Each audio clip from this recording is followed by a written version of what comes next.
Scriptures, you take the Bible as one book. It's divided into sections. So we have the Old Testament, we have the books of the law. Then we go into the historical books. And from there we go into to wisdom literature. Then we go into the prophetic books. In the New Testament, of course, we have the Gospels first, and then we have Acts of the Apostles, and followed by the letters, mostly written by Paul. But it's just interesting if you study the Scriptures, you can just point out, where does this particular book fall? Is it among the law, or the history, or the wisdom, or the prophetic? And of course, and it's much easier in the New Testament because we introduce them by this is the gospel, or a reading from the letter of Paul and so forth. Well, our first reading for this Sunday comes to us from the book of Sirach, and it's classified in that group of wisdom books in the Old Testament. And if you ever just want to have some scriptures just to reflect on, then wisdom books would be great books. By the way, the Psalms are part of the wisdom literature.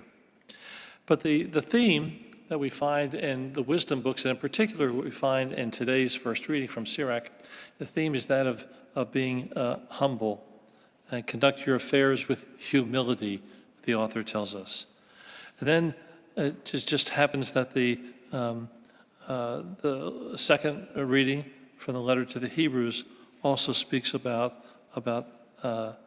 being truly humble, which begs the question, of course, as we get into the gospel, and Jesus is also speaking about humility, it begs the question, what is humility? What is humility? Some people think the person who's truly humbled, their head's bowed all the time, and I'm the least of all those gathered here, and so forth. But actually, the simplest definition of humility is that of truth, that we're truthful about who we are, no better, no worse than anyone else, and that we live our lives at the service of one another. As many of you know, I grew up in Philadelphia, and the neighborhood in which I grew up, a neighborhood called Port Richmond, filled with a lot of different ethnic groups. Originally, the Irish were there, then the Germans were there, the Lithuanians came along, the Italians, and then the Polish. And to this day, while all those other ethnic groups have sort of dissipated, gone their way, the Poles are the ones who have kept the neighborhood alive, and they're great and wonderful people. But I was mostly influenced by the Irish, and most of the people in our neighborhood. We had these homes, they're called row homes, one home attached to the next, usually 9 on a street, and then in a big square, another 9 here, 9 there. And so we were very close to the people with whom we lived, those neighborhoods. We knew much about them. We knew the people who were well-to-do and those who were not, and there weren't many well-to-do. We knew those who had children, most of them were classmates of ours growing up. We knew the people that were quiet and kind of kept to themselves, and the people who were very active and vocal and so forth. There was one man that my siblings and I talk about growing up in that section. There's one man, he lived across the street from us. His name was George Walsh.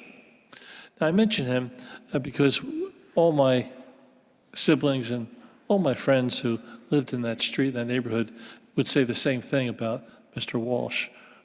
We didn't like him. We just didn't like him. And it was just he and his wife, Helen, and he was, by the time, we became aware of him, he was up in years. He loved his car. He loved this automobile. And every evening after dinner, we'd see him come out of his house with a feather duster, and he would go around his car and he would dust the car. And God helped the person, especially the children, who would touch his car. You didn't touch Mr. Walsh's car. But when he wasn't around, we made good use of his car. We didn't have large streets. The streets were very narrow.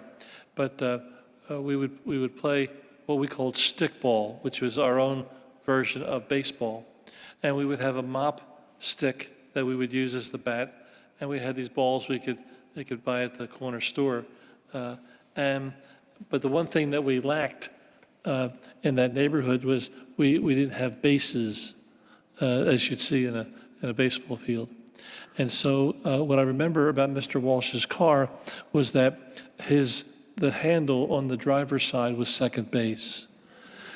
It was, and so when you were, if you hit the ball and then you were making the rounds, I think the fire hydrant was the first base, but then when you got around to his was second base, and you had to touch that. Of course, if he caught you, then of course there was hell to pay, and so no one liked him. He was a curmudgeon. He was a grouchy old guy, and pretty much kept to himself. His wife was a delightful person. He not so. My parents had a wonderful chemistry together. 9 children in the family. My father brought home the money. My mother paid the bills, and we got used to that. My father would just turn over his check or the cashed check and give it money to her, and she would take the bills and pay it from what he had brought home, and that worked real well. But then my mother died very suddenly after childbirth when I was in 7th grade, and so that had to change. And my father wasn't used to paying the bills. He was used to bringing home the money, but he wasn't used to paying the bills, and so he'd miss a few, and he'd forget. And some places we actually had to go to pay a bill and so forth. I was home in 8th grade feigning sickness, and I saw this big truck pull up in front of our home. And it had on the side of it, City of Philadelphia Waterworks. And so I was just kind of looking, and I noticed what they were doing. My father had forgotten to pay a couple of bills, and so the city had sent these workers out to different homes, and there were these metal plates in the sidewalk, and they were opening up our metal plate, and they were going to shut off the water. I went over to the front door and opened the door and just listened to them. And then who do I see coming across the street but Mr. Walsh? Mr. Walsh comes across the street. This is the middle of a school day, not a lot of traffic, not a lot of people out there.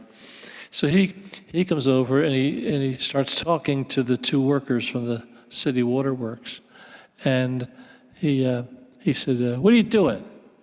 What are you doing?" And they said, "We're cutting off this guy's water." He said, "Why?" They said, "Because he's behind in his payments." And Mr. Walsh says, "How much does he owe?" And one guy looked at his tablet. He says, $60. And I'm just at the door. It's cracked. I'm listening to this conversation going back and forth. And then I watched Mr. Walsh reach into his wallet and take out money. I presume it was the $60. And he handed it to the workers and said, "Now get out of here." So there's a man in here taking care of 9 kids. And so they took the money and they took off, and our water remained on. So naturally, I went back into the house and I called my father. My father was a very prideful man, a good man. And the worst thing that could happen to my father would be to be embarrassed in any situation. So when I told him what had happened, he was humiliated. He had forgotten to pay the bill. And so I told him about Mr. Walsh. So when my father came home from work in the afternoon, immediately he went over to Mr. Walsh's house, knocked on the door. And, it wasn't that far across the street. You could hear some of the conversation going back and forth. Not everything clearly, but enough. And I did hear my father telling Mr. Walsh that he was going to, I'll pay you back, I'll pay you back. And I heard Mr. Walsh say to my father, it wasn't a loan.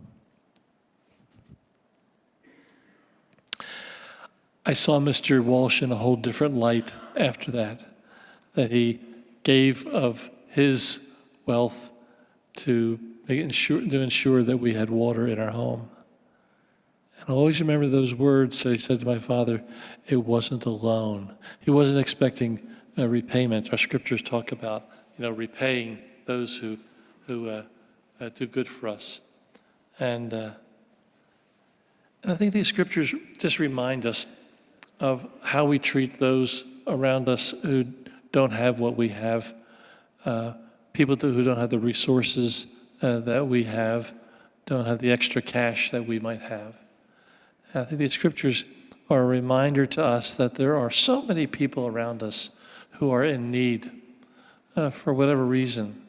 And we can always judge them why they're in a particular circumstance, or we can give of our surplus and help with our surplus those who are in need, or even to go looking for those people who are in need.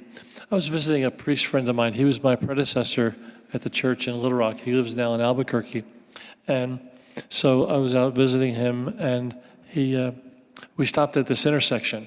And as with so many intersections, there's someone there with a cardboard sign about asking for money. And so we had stopped at that red light, and he reached into his console and picked out $5, $6 and rolled down the window and gave it to the man.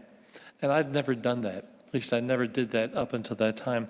And so the man thanked him, and we went on our way. And I said, why did you do that? You don't know, is he going to use it for booze, or is he going to use it for gambling, or what? Why did you do that? And that was a waste of money. And he looked at me and he said, oh, I think maybe he needs that money more than I do.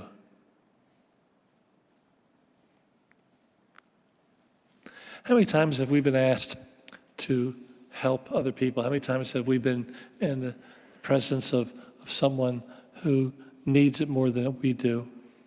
These scriptures today remind us of being humble. Actually, as I said at the beginning, reminds us to be truthful about who we are, and that everything that we have really, in one way or another, has been given to us by someone else, has been given to us by the Lord. As we celebrate Mass today, then let's just think about that. Take that with us as some food for thought. What do we do with our surplus? How many times are we confronted with someone who is in a much worse situation than we are? We have the opportunity to help them out. I think the Lord is calling us through this wisdom literature today to be wise people, but to be truthful and generous to those who need it the most.